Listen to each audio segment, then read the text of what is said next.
जय हिंद दोस्तों। आज हम क्वांटम नंबर पे चर्चा करने जा रहे हैं।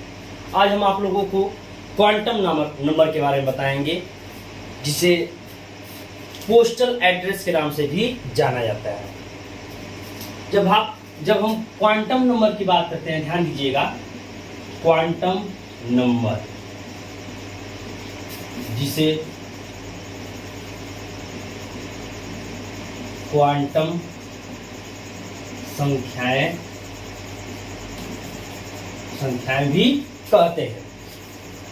जब हम क्वांटम नंबर की बात करते हैं, क्वांटम संख्याएं वे संख्याएं होती हैं जो किसी परमाणु में किसी इलेक्ट्रॉन की स्थिति, ऊर्जा, चुंबकत्व व चक्रण, या हम यूं कह लें कि किसी परमाणु में किसी इलेक्ट्रॉन की उसका मुख्य ऊर्जा स्तर क्या होगा, उसका उप ऊर्जा स्तर क्या होगा, उसकी चुंबकित्व या चुंबकीय गुण क्या होंगे और उसकी इलेक्ट्रॉन की स्पिन या चक्रण क्या होंगे। कहने का सीधा सा मतलब यह है कि किसी परमाणु में इलेक्ट्रॉन की स्थिति क्या होगी, मुख्य ऊर्जा स्तर, यानी वो के सेल में होगा कि यल में होगा कि यम में होगा कि यन में होगा। यानी सीधा सा मतलब क्या है, क्वांटम संख्याएं वे संख्याएं हैं जो किसी परमाणु में किसी इलेक्ट्रॉन की मुख्य ऊर्जा स्तर, उप ऊर्जा स्तर, चुंबकत्व व चक्रण को प्रदर्शित या परिभाषित करती हैं। जब हम क्वांटम संख्या की बात करते हैं तो जिस प्रकार किसी व्यक्ति का पोस्टल एड्रेस बताया जाता है, कि जिस प्रकार किसी व्यक्ति का घर एग्जैक्ट में, घर जो है या उसका स्थान जो किस गांव में, किस जिले में, किस गांव की किस गली में कौन सा मकान नंबर, इस तरह से उस व्यक्ति के पास हम पहुंचते हैं, वही प्रक्रिया बिल्कुल है इलेक्ट्रॉन की विशेष स्थिति और इलेक्ट्रॉन के मुख्य ऊर्जा स्तर, उप ऊर्जा स्तर, समस्त उसके गुणों के बारे में जानकारी प्राप्त करने के लिए। यानी सीधा सा मतलब है कि क्वांटम संख्याएं क्या है। जिस प्रकार किसी व्यक्ति का पोस्टल एड्रेस या उसका पता लगाया जाता है, वैसे ही इलेक्ट्रॉन की ऊर्जा स्तरों की बात की जाएगी, उसके चुंबकत्व की बात की जाएगी, उसके चक्रण की बात की जाएगी, उसके मुख्य ऊर्जा स्तर की बात की जाएगी। यानी हम कह सकते हैं, ध्यान से एक बार सुन लीजिएगा, क्वांटम संख्याएं वे संख्याएं हैं जो किसी परमाणु की किसी इलेक्ट्रॉन की, किसी भी परमाणु में किसी भी इलेक्ट्रॉन की बात की जाती है। ध्यान दीजिएगा, किसी भी परमाणु में किसी भी इलेक्ट्रॉन की मुख्य ऊर्जा स्तर, उप ऊर्जा स्तर, चुंबकत्व व चक्रण को परिभाषित करती हैं। इन्हें हम क्वांटम संख्या या क्वांटम नंबर कहते हैं। क्वांटम संख्याएं जिसे हम क्वांटम नंबर कह रहे हैं, मैंने कहा कि इसे पोस्टल एड्रेस भी कहा जाता है। क्वांटम संख्याएं चार प्रकार की होती हैं, यन, यल, यम और यस। यन को बोलते हैं प्रिंसिपल क्वांटम नंबर,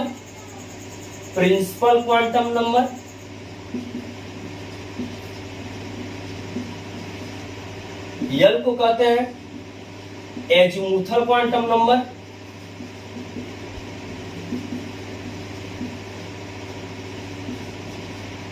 यम को कहते हैं मैग्नेटिक क्वांटम नंबर,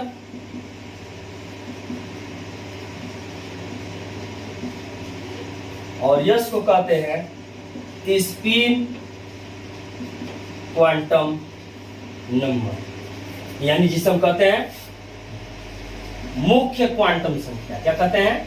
मुख्य क्वांटम संख्या। इसे कहते हैं दिगंशी क्वांटम संख्या। इसे कहते हैं चुंबकीय क्वांटम संख्या, और इसे स्पिन या इसे चक्रण क्वांटम संख्या कहते हैं। यानी स्पष्ट हुआ कि क्वांटम संख्याएं क्या है। क्वांटम संख्याएं किसी परमाणु में किसी भी इलेक्ट्रॉन की मुख्य ऊर्जा स्तर, उप ऊर्जा स्तर, वो उसके चुंबकत्व को, वह उसके चक्रण को परिभाषित करने का काम करती है, या किसी इलेक्ट्रॉन में किसी परमाणु में किसी इलेक्ट्रॉन की मुख्य ऊर्जा स्तर, उप ऊर्जा स्तर के चुंबकत्व व चक्रण को निर्धारित करती हैं। उन संख्याओं को क्वांटम संख्या कहते हैं। अब क्वांटम संख्या मैंने कहा कि यन जिसे प्रिंसिपल क्वांटम नंबर, मुख्य क्वांटम संख्या, यल एजीमुथल क्वांटम नंबर, दिगंशी क्वांटम संख्या, यम मैग्नेटिक क्वांटम नंबर, चक्र चुंबकीय क्वांटम संख्या तथा यस स्पिन क्वांटम नंबर जिसे चक्र क्वांटम संख्या हम कह रहे हैं। इस बात को ध्यान दीजिएगा दोस्तों, जिसे हम चक्र क्वांटम संख्या कह रहे हैं। हमने क्या कहा, ध्यान दीजिएगा कि जो प्रिंसिपल क्वांटम या मुख्य क्वांटम संख्या होती है, ये सेल यानी के यल यम यन को निर्धारित करने का काम करती है। एक उदाहरण ले लिया जाए, एक सिंपल सा उदाहरण ले लिया, जैसे मान लीजिए नाइट्रोजन 7, नाइट्रोजन जिसका परमाणु क्रमांक 7, इलेक्ट्रॉनों की संख्या भी 7 होगी और परमाणु भार जिसका 14 होता है। यहाँ पे हम परमाणु क्रमांक इलेक्ट्रॉनिक विन्यास के आधार पे उसके क्वांटम संख्याओं को ज्ञात करेंगे। इलेक्ट्रॉनों की संख्या और उसकी स्थिति का निर्धारण, ये सारी चीजों का निर्धारण क्वांटम संख्या के अंतर्गत आएगी। यहाँ पे नाइट्रोजन को 1s2, 2s2, 2p3 के रूप में लिखा जाता है। यहाँ ध्यान देने योग्य बात है, अगर हमें किसी भी इलेक्ट्रॉन की क्वांटम संख्या निकालनी हो, यहाँ हमें किसी भी इलेक्ट्रॉन की अगर क्वांटम संख्या निकालनी हो, जैसे नाइट्रोजन का मैंने एग्जांपल दिया 1s2, 2s2, 2p3, तो यहाँ पे हम इसके अगर p वाले इलेक्ट्रॉन यानी p वाले ऑर्बिटल में जो इलेक्ट्रॉन हैं उनकी अगर क्वांटम संख्या को निर्धारित करें तो इसे इस रूप में लिखा जाएगा, px, py और pz ऑर्बिटल में ये 1, 2 और 3 इलेक्ट्रॉन इसमें होंगे, जिसको 2p3 रिप्रेजेंटेशन दिया है। 2p3 से वेक्टर हम कर रहे हैं। ध्यान दीजिएगा कि यहाँ px, py और pz को इस रूप में लिखा गया है और यहाँ पे जब हम क्वांटम संख्या निकालेंगे तो ये आगे वाली संख्या जो होती है वो n प्रिंसिपल क्वांटम नंबर को बताती है, यानी यहाँ आपका n बराबर 2 होगा। ठीक, और याद रखिएगा, आपको याद रखने वाली बात है, बिल्कुल ध्यान दीजिएगा कि जब यल की बात की जाती है तो यल जो होता है यस ऑर्बिटल के लिए 0 होता है ना, यल का मान यस के लिए 0 होता है, p ऑर्बिटल के लिए 1 होता है, d ऑर्बिटल के लिए 2 होता है और f ऑर्बिटल के लिए 3 होता है। और इसी आधार पे हम यम का मान निकालते हैं, इसी आधार पे हम यम का मान निकालते हैं। और जब यम का मान निकालते हैं तो जब यल का मान यस के लिए 0 तो यम का मान भी 0 होता है, और जब यल का मान p के लिए 1 तो इसके लिए वैल्यू होती है -1, 0 और +1, यानी इसके कुल 3 मान होंगे। यानी कहने का सीधा सा मतलब है, फार्मूला है इसके लिए, जब यल का मान हम निकालना होता है तो यल की वैल्यू से, यानी यल की वैल्यू से जब हम यम का मान निकालेंगे तो -यल 0 से +यल तक, यानी -यल, यानी कहने का मतलब क्या कि अगर यल का मान 1 होगा तो ये -1, 0 और +1, यल का मान अगर 2 होगा तो -2, +1, सॉरी -2, -1, 0, +1 और +2।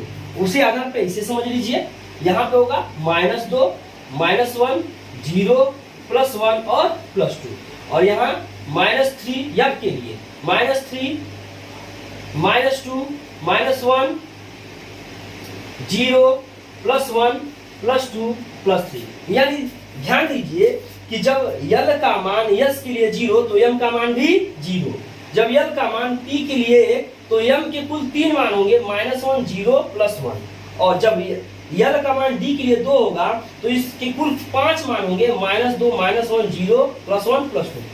यहाँ पे ये रिप्रेजेंटेशन यानी व्यक्त करता है कि इस वाले ऑर्बिटल में है हमेशा ये ऊपर वैल्यू जो यस ऑर्बिटल एक ही होते हैं, उसके ऊपर वैल्यू 0 होगी। और ये देखिए p ऑर्बिटल के लिए 3 के लिए ये वैल्यू मिल गई, पहले वाले px के लिए -1, दूसरे वाले के लिए 0 और तीसरे वाले के लिए +1। वैसे ही t ऑर्बिटल के लिए आपको मिल जाता है, जहां पे t ऑर्बिटल को हम बनाते हैं। ध्यान दीजिएगा, जब t ऑर्बिटल की बात करते हैं तो t ऑर्बिटल के लिए ये स्ट्रक्चर बनाया जाएगा, -2, -1, 0, +1, +2, है ना।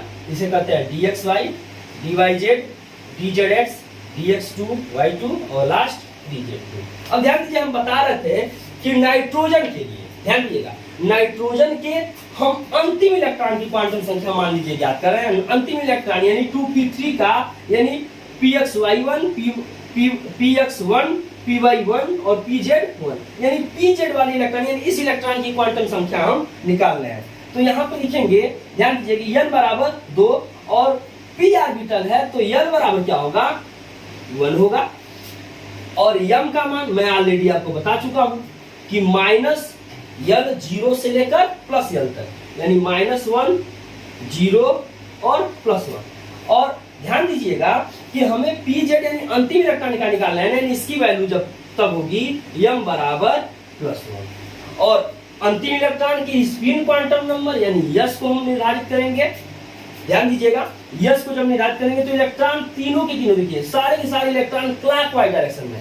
जब इलेक्ट्रॉन क्लॉकवाइज डायरेक्शन में होते हैं तो उसके लिए नोटेशन देते हैं +12, और जब इलेक्ट्रॉन एंटी क्लॉक डायरेक्शन में होते हैं तो उसके लिए नोटेशन देते हैं -12। ध्यान दीजिएगा, जब इलेक्ट्रॉन क्लॉकवाइज डायरेक्शन को रोटेट करेंगे या क्लॉकवाइज डायरेक्शन में होंगे तो +12, और जब इलेक्ट्रॉन एंटी क्लॉक डायरेक्शन में होंगे तो उसके लिए नोटेशन हम जो यस का सिंबल देंगे वहां पे हम -12 लिखते हैं। यहाँ तीनों के तीनों इलेक्ट्रॉन जो है पहले क्लॉकवाइज डायरेक्शन में भरे जा रहे हैं, यानी उनके चक्कर जो है वो घड़ी की सुई की दिशा की तरफ है, और इसलिए यस की वैल्यू जो होगी यहाँ तीसरे इलेक्ट्रॉन के लिए, क्योंकि तीनों इलेक्ट्रॉन के लिए +12 होगी, तीसरे भी इलेक्ट्रॉन के लिए क्या होगी +1/2। यानी यहाँ पे नाइट्रोजन के तीनों क्वांटम अंतिम इलेक्ट्रॉन की चारों क्वांटम संख्याएं निकाल ली गई। यहाँ पे नाइट्रोजन के अंतिम इलेक्ट्रॉन यानी 2p3, और 2p3 जो ये ऑर्बिटल होगा px py और pz में, उसके अंतिम इलेक्ट्रॉन की चार क्वांटम संख्याएं n बराबर 2 होगा, जो आगे वाली संख्या है। यल बराबर p ऑर्बिटल है तो यल बराबर 1 होगा। यम की बात करेंगे तो यम -1 0 +1 होगा, और अंतिम इलेक्ट्रॉन के निकालने इसलिए यम बराबर +1 होगा। ध्यान दीजिए, अंतिम इलेक्ट्रॉन के लिए +1 होगा। और यस बराबर इलेक्ट्रॉन सभी के सभी इलेक्ट्रॉन क्लॉकवाइज डायरेक्शन में, इसलिए यस बराबर +12 होगा। ये वैल्यू है एक इलेक्ट्रॉन, अंतिम इलेक्ट्रॉन नाइट्रोजन के अंतिम इलेक्ट्रॉन के लिए। ध्यान सुनिएगा, क्वांटम संख्या क्या है? क्वांटम संख्या किसी परमाणु के किसी भी इलेक्ट्रॉन के पोस्टल एड्रेस है, यानी उसकी पता को बताते हैं, उसकी स्थिति को बताते हैं, उसके चुंबकत्व को बताते हैं, उसके चक्कर को बताने का कार्य करते हैं। जो इलेक्ट्रॉन की किस ऑर्बिटल में होगा, किस सेल में होगा, उसकी चुंबकीय प्रॉपर्टी या मैग्नेटिक प्रॉपर्टी क्या होगी, और उसके चक्कर या स्पिन क्या होंगे, इनको निर्धारित करने का काम करती हैं क्वांटम संख्याएं। एक लाइन में आप चाहें तो एक्सप्लेन कर सकते हैं, परिभाषित कर सकते हैं। क्वांटम संख्याएं वे संख्याएं होती हैं जो किसी परमाणु के किसी भी इलेक्ट्रॉन की मुख्य ऊर्जा स्तर, उप ऊर्जा स्तर, चुंबकत्व व चक्कर को निर्धारित करती हैं। इन संख्याओं को हम क्वांटम संख्या कहते हैं। या वे संख्याएं जो किसी परमाणु में किसी इलेक्ट्रॉन की मुख्य क्वांटम संख्या यानी मुख्य ऊर्जा स्तर, उप ऊर्जा स्तर, चुंबकत्व व चक्कर को निर्धारित करते हैं, परिभाषित करते हैं, उन संख्याओं को क्वांटम संख्या कहते हैं, जो मुख्य रूप से 4 प्रकार की होती हैं: n, l, m और s। n यानी प्रिंसिपल क्वांटम नंबर, मुख्य क्वांटम संख्या, l यानी एजीमुथल क्वांटम नंबर, दिगंशी क्वांटम संख्या, और m यानी मैग्नेटिक क्वांटम नंबर, चुंबकीय क्वांटम संख्या, s स्पिन क्वांटम नंबर, जिसे हम चक्कर क्वांटम संख्या कहते हैं, जो इलेक्ट्रॉन की स्पिन को बताएंगी। ये इलेक्ट्रॉन जो भी मौजूद होंगे किसी ऑर्बिटल के किस सब ऑर्बिटल में मौजूद होंगे, जैसे यहाँ पे मैंने बताया कि यल बराबर यस, यल के लिए यल जो है, यल के लिए यस का मान जो होगा, मतलब यल का मान यस के लिए जो होगा वो 0 होगा, पी के लिए 1 होगा। ध्यान दीजिएगा, यानी यस के लिए ये यल के मान है, ये सबके सब कौन से मान है? यल के मान है। तो यल के मान यस के लिए 0, पी के लिए 1, डी के लिए 2 और एफ के लिए 3। ये टोटल नंबर ऑफ ऑर्बिटल को बताने का काम करते हैं। किसी ऑर्बिटल में कुल कितने सब ऑर्बिटल होंगे, जैसे पी की बात करते हैं तो P X, P Y, P Z, और डी की बात करते हैं तो D X Y, D Y Z, D X 2, Y 2 और डी जेड 2। आज के लिए क्वांटम नंबर के ऊपर बस इतना ही। हम फिर इस टॉपिक पे एक बार आपको और बेहतरीन ढंग से एक्सप्लेनेशन देंगे। इसके लिए तब तक के लिए धन्यवाद।